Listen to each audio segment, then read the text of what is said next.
Beneath the waves lurks a stealthy war machine. Submarines, the silent killer. Capable of carrying out a nuclear attack, today's submarines play a key role in the national defense of many countries. Rarely sighted, they patrol the world's oceans while their crews watch and wait, ready to take their enemy by surprise. Underwater craft have a long and colourful history.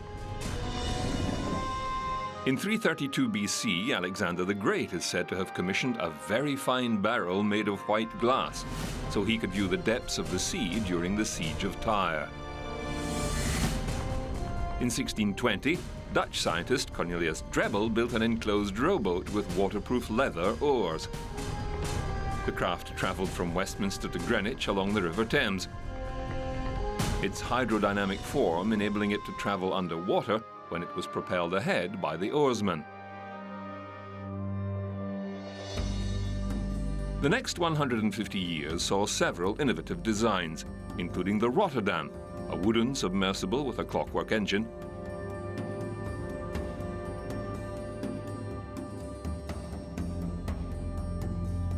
and Giovanni Borelli's diving bell, in which the passenger would inhale oxygen via a breathing tube.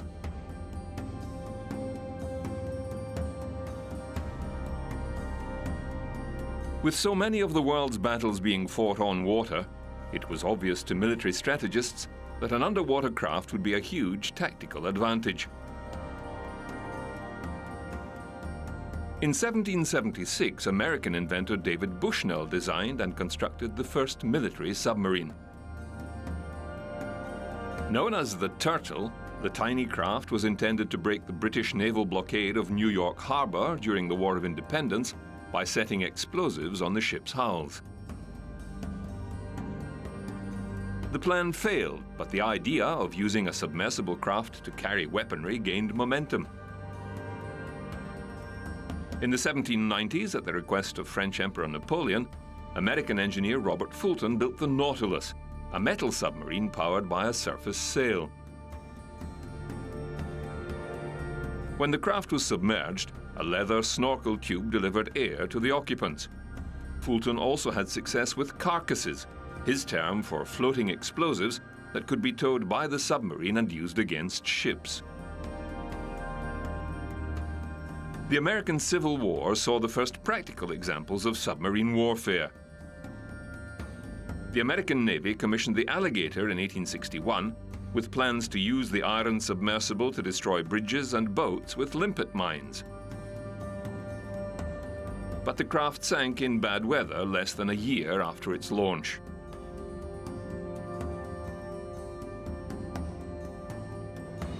It was left to the Confederate submarine H.L. Hunley to make history by becoming the first submersible to successfully destroy a target. On February 17, 1864, the Hunley blew up the Housatonic, a sloop of war moored at the entrance of South Carolina Harbor with a torpedo, fatally damaging itself in the process.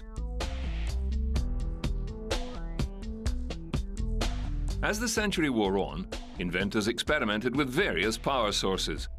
John Holland's designs used an internal combustion engine for surface power and electric battery power underwater.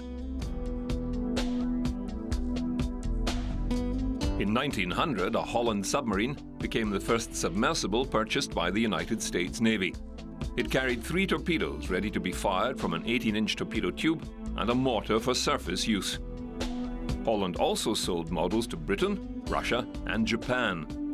In 1905, Theodore Roosevelt visited the USS Plunger and became the first American president to dive in a submarine.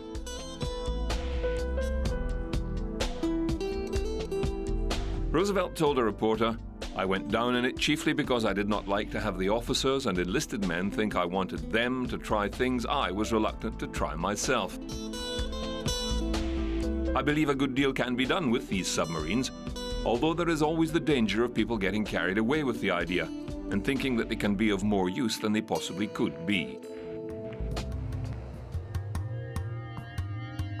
The Plunger was a 107-ton Holland-type submarine that served on experimental torpedo duties at Rhode Island and as a training craft for sailors learning the new skill of submarine warfare.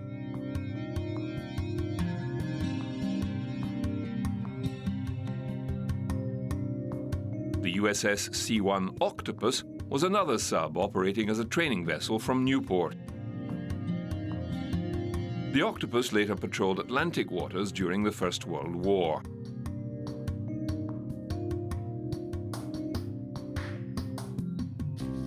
Another important submarine pioneer was American inventor Simon Lake.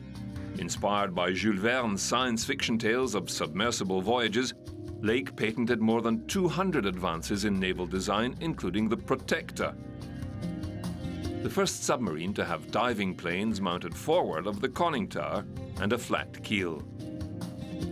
His company secured a number of contracts from the US Navy, such as the SEAL G-1, that featured, in addition to the fixed torpedo tubes on the bow, 4 torpedo tubes on her deck that could be positioned and fired even when the submarine was submerged. The SEAL could dive to a record 256 feet and had a top speed of 14 knots when surfaced and 10 knots underwater. 4 300-horsepower gasoline engines and 375-horsepower electric motors powered her twin screws.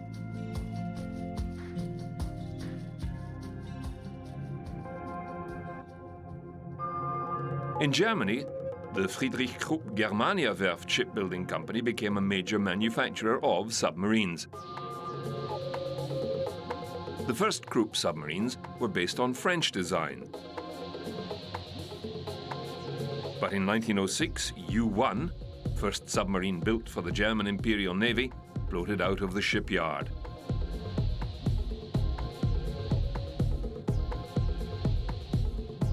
German U-boats later became key strategic players in First World War hostilities, prowling the Atlantic in search of merchant and passenger ships.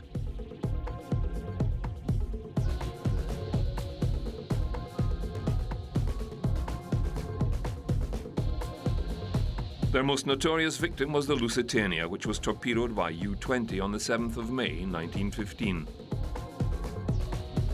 The luxury liner took just 18 minutes to sink under the Atlantic waves, taking more than 1,000 people with her.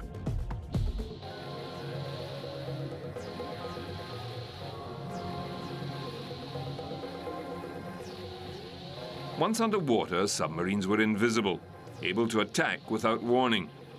U-boats were also used to lay mines and lure warships towards them. The German campaign successfully reduced the number of ships able to bring supplies from America, and Britain was forced to introduce rationing.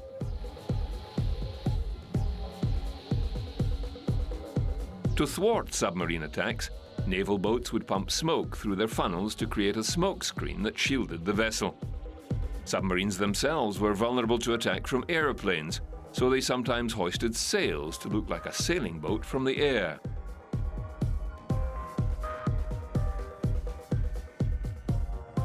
However, many submarines were successfully destroyed, including the U-boat that sank the Lusitania.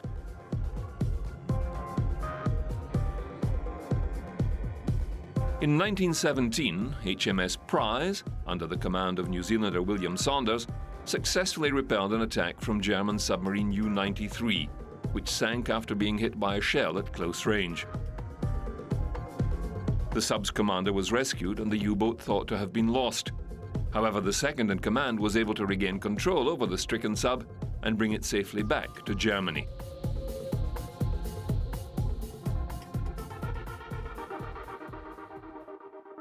French submarine building picked up speed after the war, and the country developed the Redoutable class. These vessels were designed for long patrols with a range of 14,000 nautical miles, traveling at 7 knots above water and 90 nautical miles submerged.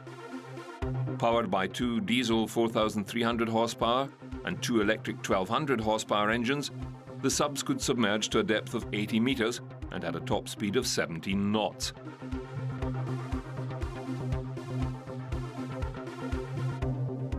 They were 92 meters in length and carried an array of armaments, including 11 torpedo tubes and 2 13.2mm machine guns. The 1,500-ton subs could carry a crew of 79 men and 5 officers.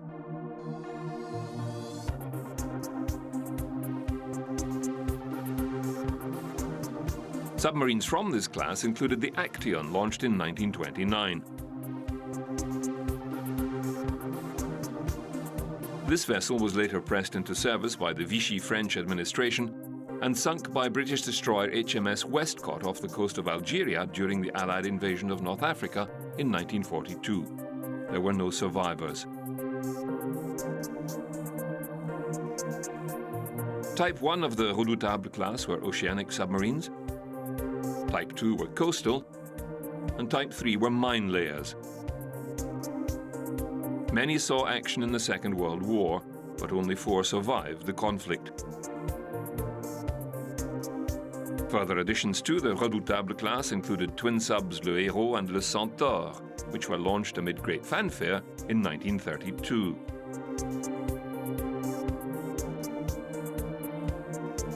Another Redoutable class vessel was the Casabianca, launched in 1935. When France fell to the Germans in 1941, she was disarmed, but her captain hid fuel on board and secretly restored the weapons. In 1942, when the Germans invaded Toulon harbor, the Casabianca fled under heavy German fire and managed to escape to Algiers, where she joined the Allied fleet. She carried out missions for the Allied secret services and was dubbed the Phantom Submarine by frustrated German troops.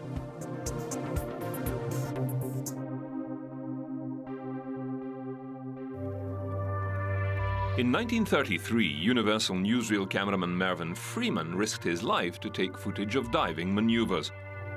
He was lashed to the periscope of Narwhal, the US Navy's largest submarine, while the crew below maintained the vessel on an even keel.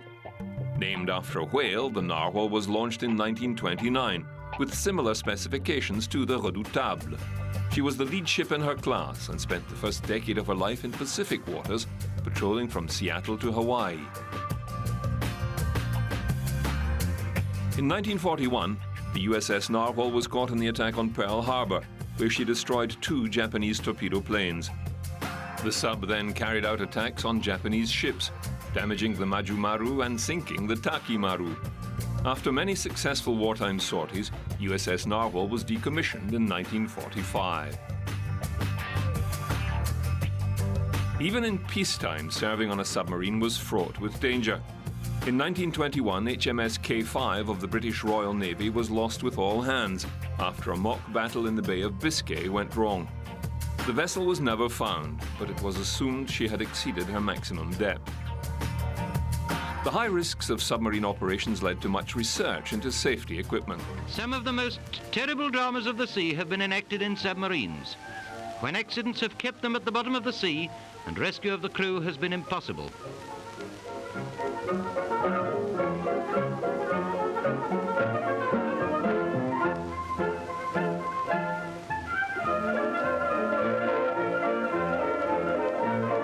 Various methods have now been adopted for safety of the crews, and this Italian device is perhaps one of the most important.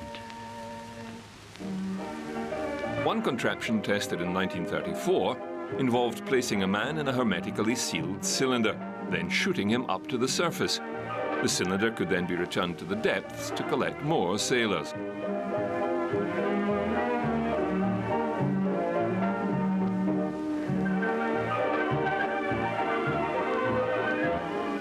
Everything secured, the cylinder is released, and in the space of seconds it reaches the surface, where the man can free himself from his temporary imprisonment.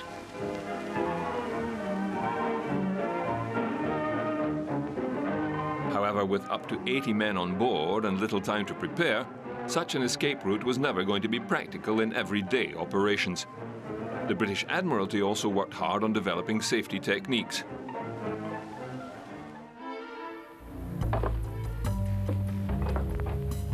Hang on, it'll be light up top now. Use a yellow candle. Right, Swain.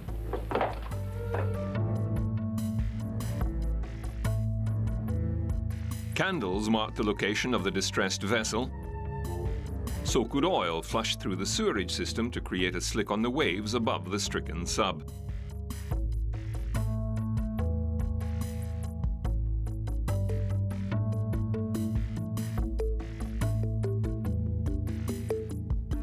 Spread out through the boat and get dressed in pairs. Help each other.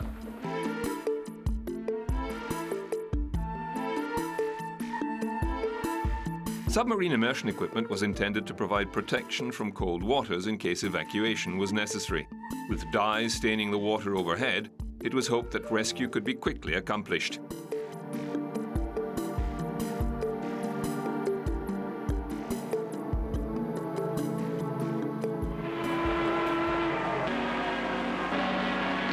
And then, for good measure, a second submarine of the same class goes down from the same yard.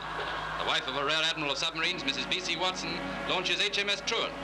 And these two today bring the total of submarines launched from Barrow up to 178. 178 ships for Imperial defense.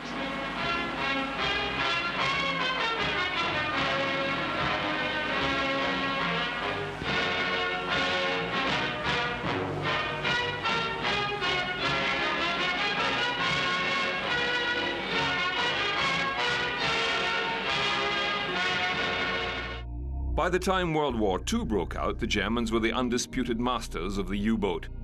Despite being smaller than their British and American counterparts, German submarines had huge successes, with the Type 7 alone sinking more ships than all the Allied subs put together during its forays into the Atlantic.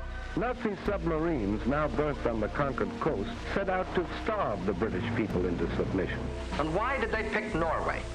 Its many steep inlets or fjords would make excellent U-boat bases, from which raiders could prey on British supply lines. The Type 11 prowled from Germany to the Far East, striking terror in the hearts of Allied seafarers. German submariners had a reputation for clean fighting, and often went out of their way to rescue enemy combatants following a sinking. After the war, several U-boat commanders went on to have exemplary careers, serving in NATO as part of the West German Navy. This is a two-man submarine captured in the attack on the American fleet in Pearl Harbor. The concept of a mini-sub started with Italian development of a human torpedo in the 1930s, an explosive maneuvered by frogmen.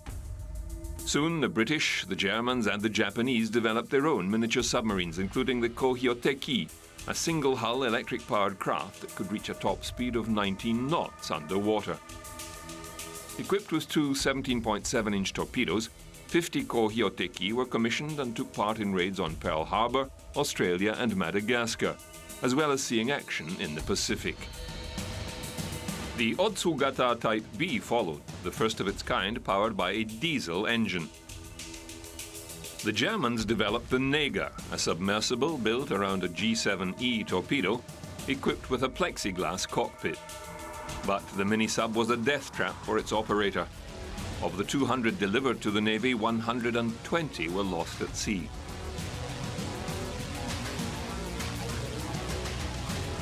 The Biber mini-sub was inspired by the capture of a British Wellman 46. Just 9 meters by 1.6 meters, the craft was powered by a single-shaft, 132 horsepower Opel Blitz Auto petrol engine. One 13-horsepower electric motor gave it underwater propulsion. When the petrol engine was run for extended periods of time, it gave off carbon monoxide fumes, which had the potential to suffocate the operator if the upper hatch was closed. The sub could submerge to 100 feet, but was uncontrollable in a dive. The two G7E torpedoes were fired via a pneumatic cylinder. When the remains of British mini-subs X7 and X8 were recovered from Norwegian waters, Germany adapted the design to create the Hecht to be used in mine-laying operations. Because the craft was intended only for underwater operations, it was powered by an 8 MAL-210 battery based on 5 17T torpedo troughs, driving a 12-horsepower AEG torpedo engine. The Hecht also carried a short-range torpedo with negative buoyancy. The Seehund was the best designed German mini-sub, but it didn't go into production until 1944, the waning months of the war. The two-man craft carried 2 torpedoes and was capable of extended operations. Their compact size of 11.9 meters in length, slow, steady speed, and almost noiseless operation made it almost impossible for Allied sonar or hydrophones to pinpoint the miniature sub. British Admiral Charles Little said of the Seehund, "Fortunately for us, these damn things arrived too late in the war to do any damage." Germany's U-boat success was largely due to the pioneering Wolfpack tactic, where up to 20 subs would converge on a single convoy. Masterminded by Karl Dönitz, the tactic saw the destruction of hundreds of ships from convoys such as SC-7. This convoy was attacked several times, including on the 18th of October 1940. On this night, Dönitz sent 5 U-boats into the convoy, where under the cover of darkness they ran surfaced between the Allied ships, taking down 16. The German submarine war was effective and terrifying.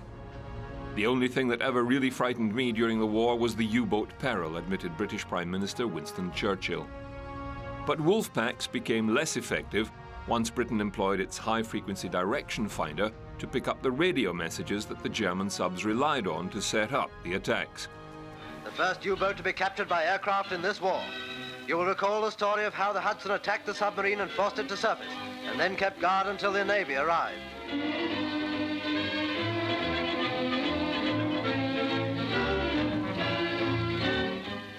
There seems to be a bit of an ancient mariner yarn going on by one of the reception committee. Shut up. However, the United States adopted the tactic for its war in the Pacific and successfully decimated the Japanese fleet. More than 2,000 times during World War II, torpedoes found their targets in enemy vessels as the submarine fleet of the United States Navy established a mark unequaled in the history of naval warfare.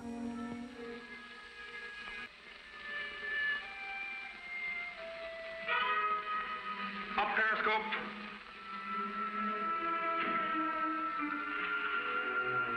Bearing, mark 329. Range, mark 6100. Down periscope. Angle on the bow, starboard 15. America's Pacific campaign was a deadly one for its submariners, as it lost 52 subs and 3,500 men in the fight against Japan. In all, 785 subs were sunk during the Second World War, with 8 out of 10 submariners losing their lives. After the war, the US, Britain and the USSR all came into possession of experimental German U-boats with snorkels and advanced sonar.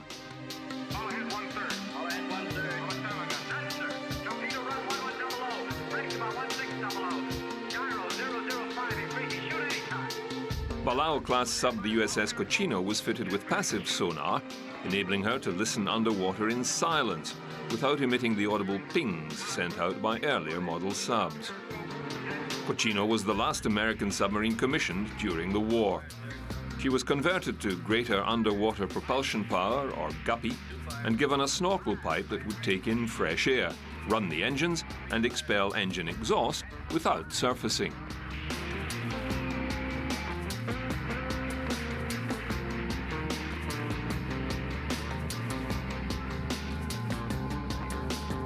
These modifications made her perfect for a secret Cold War assignment. In 1949, Cochino was sent to spy on the Soviet Northern Fleet inside the Arctic Circle near Murmansk. Holes were drilled in her pressure hull for cable to connect sensitive eavesdropping equipment. Ears were fitted beside the sub's sail, prepared to capture radio signals that indicated Soviet missile tests. But the voyage ended in disaster. No signals were confirmed, and the sub ran into bad weather off the coast of Norway, contributing to an electrical fire and battery explosion. The crew was forced to evacuate to sister sub, the USS Tusk, and the Cochino sank to the bottom of the sea. 7 people were drowned during the rescue. The post-war nuclear age transformed submarine technology. Not only were submarines designed to carry and fire nuclear weapons, nuclear power was used to propel them huge distances at high speed. The first nuclear-powered submarine was the USS Nautilus.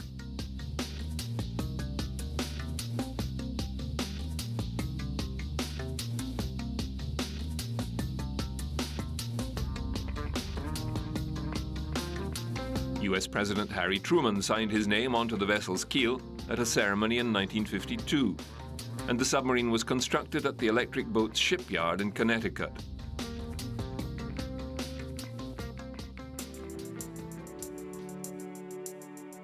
Much of the research for the craft's atomic power plant was carried out at the National Reactor Test Center in Idaho.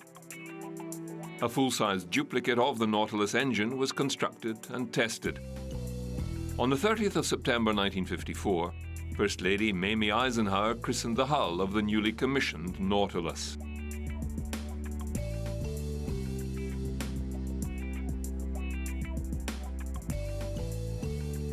Well, Doctor, this simplified diagram of the USS Nautilus, the world's first atomic power. The Sea Wolf was the second nuclear submarine commissioned by the U.S. Navy. It was the first and only submarine built with a liquid metal nuclear reactor. The liquid sodium plant was more efficient than a water-cooled reactor, but potentially more dangerous for the ship and crew. Testing of the power plant took place at KAPL, the Knowles Atomic Power Laboratory, operated by General Electric. Hundreds of nuclear scientists developed a full-sized nuclear reactor to observe the chain reaction of nuclear fission that would be used to power the giant submarine. Both the Nautilus and the Sea Wolf were huge steps forward for the nuclear industry. Unlike nuclear-powered aircraft, nuclear-powered subs became a viable proposition, and the technology is still used today. A documentary produced by the California Academy of Sciences in 1956 enlisted renowned submariner Fleet Admiral Chester Nimitz to explain the principles of submarine operations. Well, the submarine has two systems also. On the surface, she uses her diesel engines, which can generate about 6,500 horsepower and propel her at a speed of about 20 knots.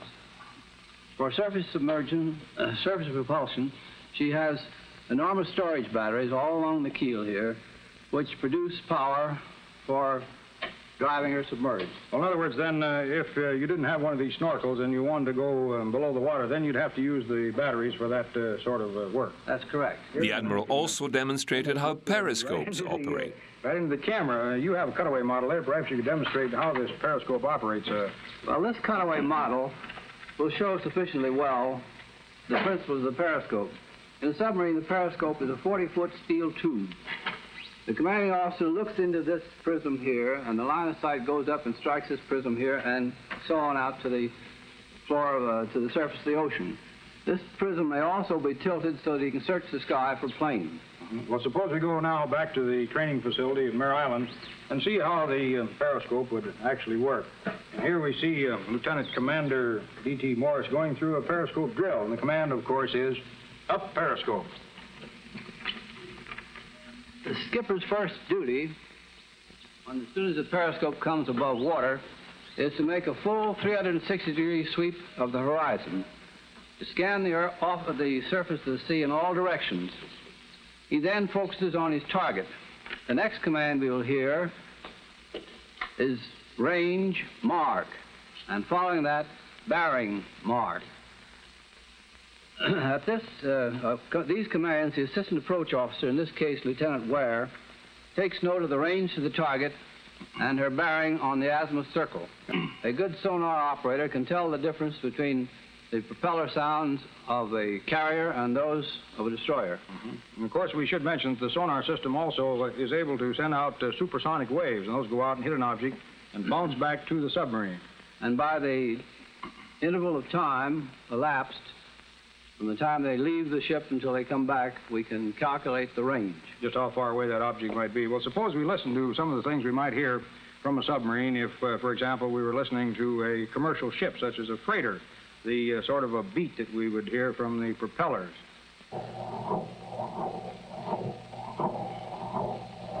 Then followed by the beat of a faster ship, such as a destroyer.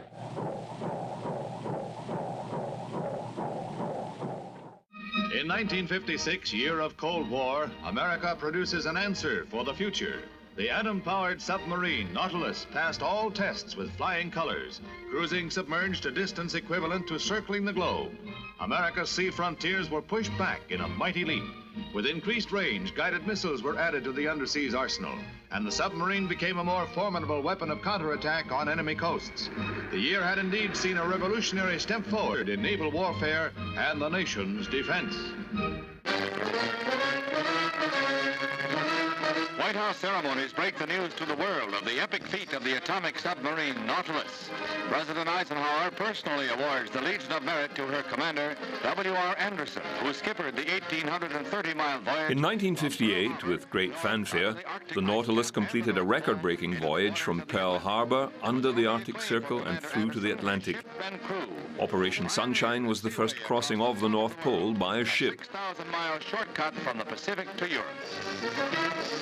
With the mighty Nautilus submerged for the 96-hour cruise, the voyage was a quiet one for the 116 crewmen and scientific observers. No emergencies, no encounters with fanciful sea monsters a la Jules Verne. But always there was a sense of adventure as the Nautilus logged a cruise that will rank with man's first strides into space in the annals of 20th century achievement.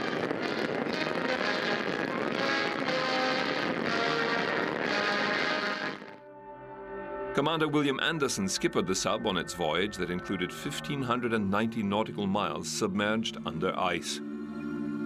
It was a dangerous expedition, as authorities were unsure whether the vessel's gyro compass would operate correctly under the ice. The submarine only carried enough breathing apparatus to save a third of the crew if there was a loss of oxygen. Fortunately, the sub's voyage was a success, and the Nautilus made many more in future years, shattering speed and distance records. In 1959, the USS Skipjack put to sea. Even more revolutionary than the Nautilus, the nuclear-powered attack sub featured a fish-type hull, giving it unprecedented speed and maneuverability. The vessel had similar controls to an aeroplane, and its diving planes had been moved from the hull to a 23-foot sail that resembled a shark's dorsal fin. A second-generation S5W reactor gave the Skipjack the ability to travel at full power from 90,000 to 100,000 miles. Its motto was Radix Nova Tridentis, or Root of the New Sea Power. The design was so effective that it was used in every U.S. submarine until 1997.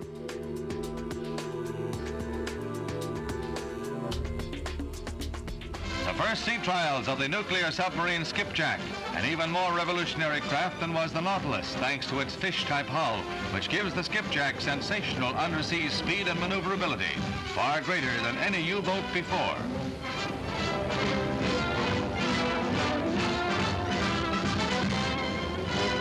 The pilot actually flies it like an airplane with similar controls. Only underwater is the Skipjack really at home. Her sleek round hull is completely unlike the boat shapes of prior craft. On the surface, she's a little sluggish and awkward, but the nuclear power plant means that the Skipjack and her sister subs now on the ways will be able to cruise and fight underwater to the limit of the crew's endurance.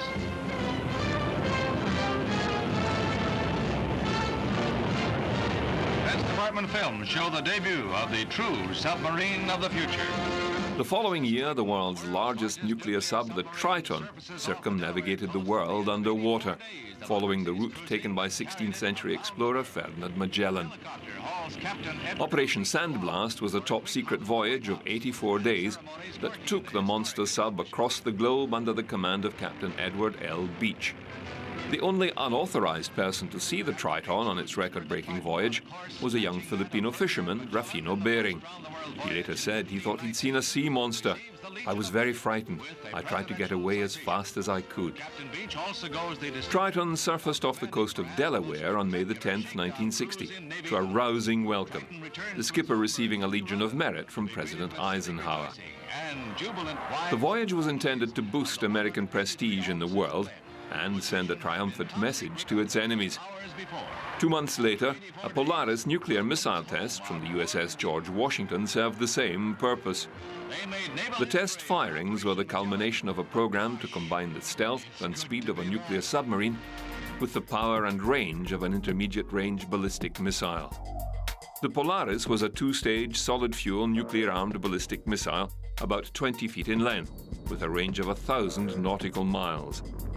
On July the 20th, 30 miles off Cape Canaveral, the George Washington submerged 50 to 60 feet below the surface and fired the first nuclear missiles from a submarine. With submarines able to carry nuclear weapons to any ocean on the planet, the dynamics of the Cold War changed.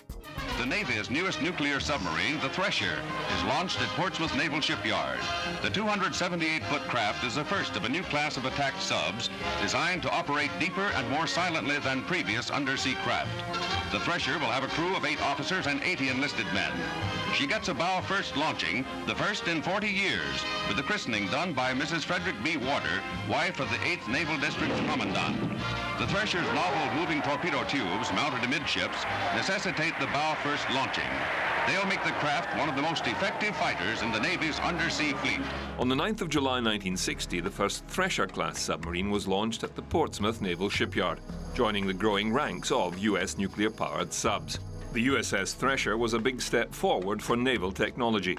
She carried the first computerized fire control system in a submarine and had an unparalleled sonar range. But despite her advanced design, the Thresher and all 129 crew were lost at sea off the Cape Cod coast on April 10, 1963, when the submarine failed to surface following deep-sea exercises. The last thing heard by sonar operators on the submarine rescue ship Skylark, which was shadowing the sub, was the sound of air rushing into an air tank. A massive underwater search located the remains of the Thresher on the seabed, about 8,400 feet below the surface. The Navy concluded that the failure of a piping joint in a seawater system in the engine room allowed a burst of water to short out electronics and cause an automatic shutdown of the nuclear reactor. Without nuclear power, the sub dropped to the ocean depths, where it was flattened by water pressure. According to one photographer who saw the wreckage, the Thresher looked as if it had literally been shredded, crushed by some giant unseen hand. Across the Atlantic, the British were forging ahead with their own atomic submarine program. The 7th HMS Dreadnought became the nation's first nuclear-powered submarine. It was joined by the Valiant in 1966, the first fully British nuclear fleet submarine. Interviewed at the Valiant's keel-laying ceremony in 1962, its captain said the crew was highly specialized. They're all volunteers and they've all been specially selected because the training for the submarine is a much higher standard, because everyone must know exactly what is happening and also know a great number of details about the power plant itself to ensure its absolute safety under all conditions. What sort of amenities will they have? Well, for instance, there are cinemas in each of the messes. We hope to carry a large stock of tape recordings for relaying, say, BBC-recorded programs, a large library, and we'll carry a number of games of various types that people can play in their messes. Proudly afloat for all to see at Barrow-in-Furness was Dreadnought, the Royal Navy's first nuclear-powered submarine built by Vickers Armstrong at a... HMS Dreadnought and Valiant were key weapons in Britain's Cold War nuclear deterrence strategy. The Dreadnought was modelled on the US submarine design for the USS Albacore. It included a distinctive whale-shaped casing and a fin-shaped conning tower to reduce drag. 113 men crewed the vessel, and great effort was taken to build comfortable quarters because of the amount of time the nuclear-powered submarine would be spending underwater. The Dreadnought spent nearly 20 years in service for the British Navy, including a secret mission during the Falklands War. In 1971, she travelled 1,500 miles under the polar ice cap to become the first British submarine to surface at the North Pole. In the years since nuclear submarines emerged on the scene, safety systems have been upgraded significantly. But as the tragedy of the Kursk demonstrated, the possibility of disaster remains ever present. On August the 12th, 2000, K-141 Kursk disappeared in the Barents Sea with 118 men on board. Later investigations showed that a number of the men survived the initial explosion that sank the craft into the mud at the bottom of the sea, and later died of suffocation. The Oscar II-class nuclear missile submarine was a showpiece of the Russian Navy. and the largest attack submarine ever built. The Russians insisted they did not need international help and could rescue the occupants of the stricken sub by themselves. However, the rescue attempts ended in failure. Investigations determined that the most likely cause of the disaster was a leak of hydrogen peroxide in the forward torpedo room that caused a warhead to detonate, leading to a chain reaction of other explosions.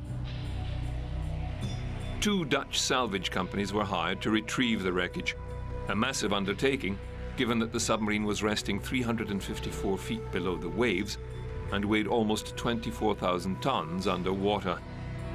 The retrieval team used a giant cutting chain to sever the front section and lift the bow first. The rest of the submarine was retrieved later using heavy-duty lifting cables, which were anchored into the sub through holes drilled by divers and securely plugged.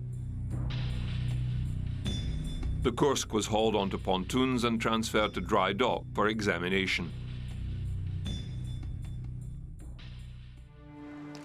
Relatives of the dead sailors felt the situation was handled badly by a top brass reeling from the scale of the catastrophe.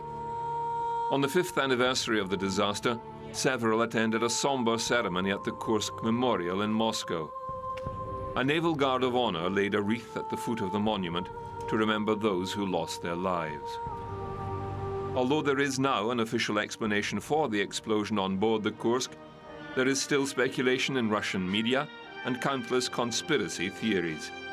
Navy top brass took 2 days to reveal a malfunction on board the Kursk, and then delivered a rash of contradictory statements. Officials alluded to a collision with a NATO vessel. They said the crew was tapping out SOS messages on the hull.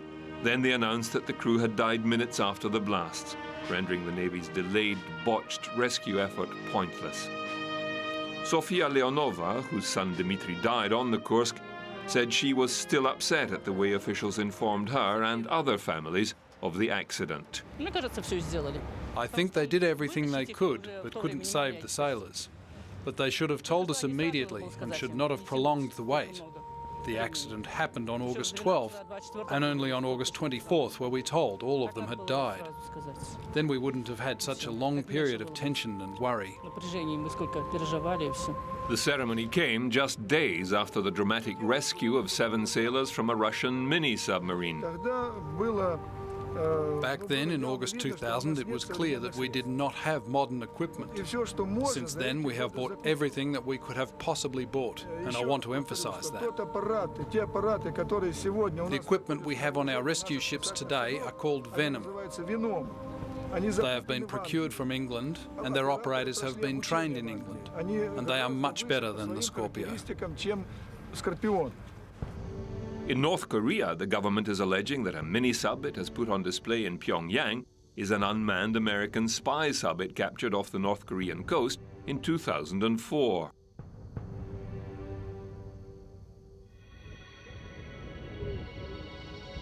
Large submarines are also still a key component of the US Strategic Defense Plan, but their focus has been overhauled in line with new priorities.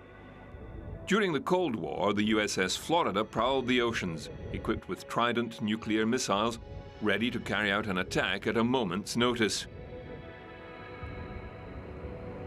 In 2006, the 18,000-ton sub was converted from a ballistic missile-capable submarine to a guided missile submarine, making her one of the US Navy's most advanced ships. One of the Ohio-class submarines, the Florida is now capable of launching up to 154 Tomahawk missiles. The vessel measures 560 feet and has a cruising speed of 20 knots. It's also equipped with 2 lockout chambers that can rapidly deploy a team of up to 66 sea, air, and land special forces. Navy SEALs can be secretly dispatched to volatile regions anywhere in the world. Inside, the submarine is a hub of activity, as its 135 crew go about their daily tasks. Dive! Dive! Despite the cramped conditions, everything runs smoothly. The submarine's captain, Bill Traub, has overall responsibility for the vessel. The ship is very special because it's got the latest technology. It's got an incredible ability to communicate even when the ship is submerged, much more so than other submarines. In the conversion process, the ship was converted to be a very good platform for special operations forces and for land strike with conventional missiles. Captain Traub says the Navy regularly collaborates with other countries to improve security in the wider region. One of the other things that we do here in the region is working with other nations, working with the U.S. Navy, and we add additional capacity. So as a submarine here in the region, and as this specific submarine, we're able to take away some of the burden from some of the other allied navies, take away some of the burden from other U.S. ships in providing security to the region. And again, this is the ship has got such a greater capacity that we can let some of those other ships take on some other missions that they're now fulfilling because we have the ability to fill that role. The Florida is currently deployed in the eastern Mediterranean. Missile tubes have been converted to allow Navy SEALs to exit and enter the sub. They may swim out in diving gear or onto specially designed mini-subs. Living conditions on board the Florida are certainly not spacious, but crew members still try to make it home-like. This is my three boys. This is my oldest Troy, and this is Trevor, and then little baby Trent, which he's trying to stay in here, of course, with some help.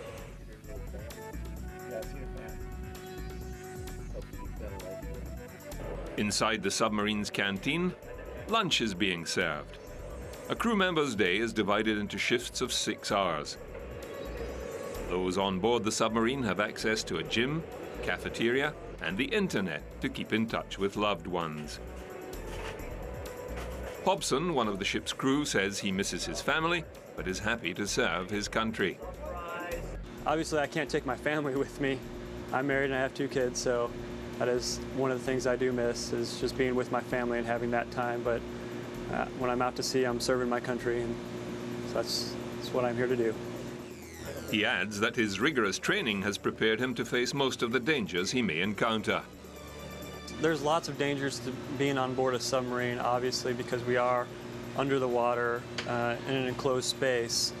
So there are threats of fires and that nature, but that's not a big deal because we are trained to combat those casualties. As lunchtime comes to an end, it's time for the crew members to head back to their posts and continue with their jobs. Everyone on board a submarine actually volunteers to do the job, and they go through a rigorous training and qualification process so that we can prove to our superiors and the government that we can do our job on board the USS Florida. Kirkpatrick says email helps him keep in touch with his family. For us keeping in touch with the outside world here on USS Florida, we have a couple of different avenues that we can take. We have email, which is wonderful on board USS Florida. When I first joined the Navy, we didn't have email, so that's wonderful. Also, as far as getting news and sports, we get what's called messages on board. As well as allowing submariners to keep track of what's happening on shore, new technologies are transforming submarine sonar systems. The Surveillance Towed Array Sensor System, SIRTAS, low-frequency active sonar, currently in use in the US Navy, sends extremely intense bursts of sound between 150 and 180 decibels at low frequencies into the water via a cable attached to an underwater speaker. But some experts are concerned that LFA sonar could be harmful to underwater mammals such as whales, which rely on their hearing and vocalizations for breeding, migrating, and feeding. Introducing this intensity of sound into the ocean potentially affects not just marine mammals, but fish, fish eggs, and the integrity of the oceans as a whole. It's a very, very complex ecosystem, and if you begin to interfere in a significant way with 1 or 2 or 3 levels of that chain of life, you can upset the entire balance.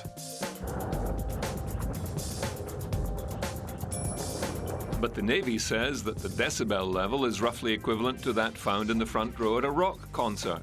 You take the worst case as far as the energy right next to a transducer and you magnify that through the world and you put something else next to it, and yes, you could get a lot of deleterious effects. But if you look at how LFA really is going to be utilized and operated, and you look at the effects of how sound travels through the ocean, what animals are doing, you take a big picture look at that scientifically, and it doesn't really look nearly as bad as some people make it out to be. The sound bursts are used to detect very quiet diesel, electric and nuclear submarines, which the Navy says are difficult to find using conventional passive sonar. So there's 150 seismic survey vessels primarily looking for oil or exclusively looking for oil, which are considerably higher, 10, 15 dB higher than Surtas LFA, and they're pinging all the time.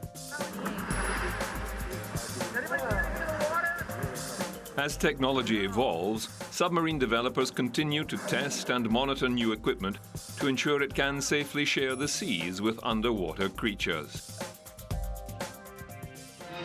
Off Hawaii, the USS Pickerel, a guppy snorkel sub, prepares to test its power and toughness. It'll plunge down 150 feet to gain momentum for the greatest leap ever made by a sub.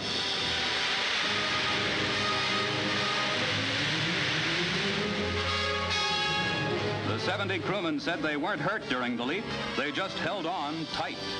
Submarines, stealthy, silent killers, and a symbol of man's ability to master the most extreme environments.